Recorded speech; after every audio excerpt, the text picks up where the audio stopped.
माघ मास के 7वें अध्याय की कथा। चित्रगुप्त ने उन दोनों के कर्मों की आलोचना करके दूतों से कहा कि बड़े भाई कुंडल को घोर नरक में डालो और दूसरे छोटे भाई विकुंडल को स्वर्ग ले जाओ, जहां उत्तम भोग हैं।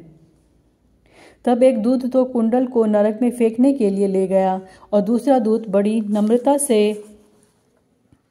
कहने लगा कि हे विकुंडल, चलो, तुम अपने अच्छे कर्मों से स्वर्ग को प्राप्त होकर अनेक प्रकार के भोगों को भोगो। तब विकुंडल बड़े विस्मय के साथ मन में संशय धारण कर दूत से कहने लगा कि हे यमदूत, मेरे मन में बड़ी भारी शंका उत्पन्न हो गई है, अतएव मैं तुमसे कुछ पूछता हूँ।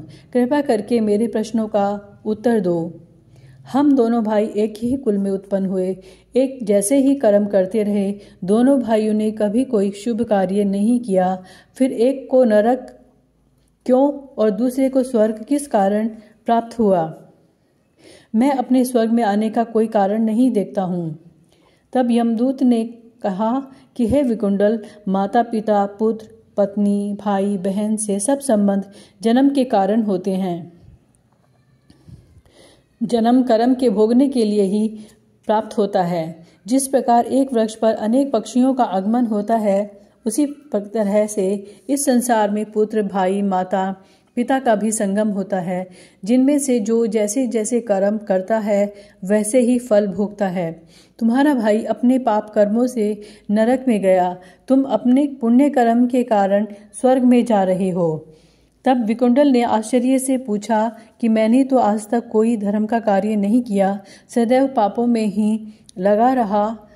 मैं अपने पुण्य के कर्म को नहीं जानता।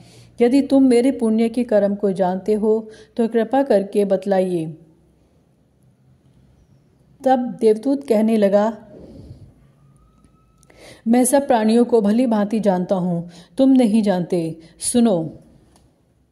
हरिमित्र का पुत्र सुमित्र नाम का एक ब्राह्मण था, जिसका आश्रम यमुना नदी के दक्षिणोत्तर दिशा में था। उसके साथ जंगल में ही तुम्हारी मित्रता हो गई और उसके साथ तुमने 2 बार माघ मास में श्री यमुना जी में स्नान किया था। और पहली बार स्नान करने से तुम्हारे सब पाप नाश हो गए और दूसरी बार स्नान करने से तुमको स्वर्ग प्राप्त हुआ। सो हे वैश्यवर, तुमने 2 बार माघ मास में स्नान किया, इसी पुण्य के फल से तुमको स्वर्ग प्राप्त हुआ और तुम्हारा भाई नरक को प्राप्त हुआ। दत्तात्रेय जी कहने लगे, इस प्रकार वह भाई के दुखों से अति दुखित होकर नम्रतापूर्वक मीठे वचनों से दूतों से कहने लगा कि हे दूतों, सज्जन पुरुषों के साथ 7 पग चलने से मित्रता हो जाती है और यह कल्याणकारी होती है।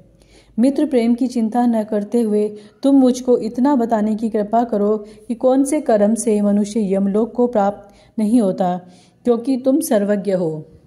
इस प्रकार यह 7वां अध्याय समाप्त होता है। धन्यवाद।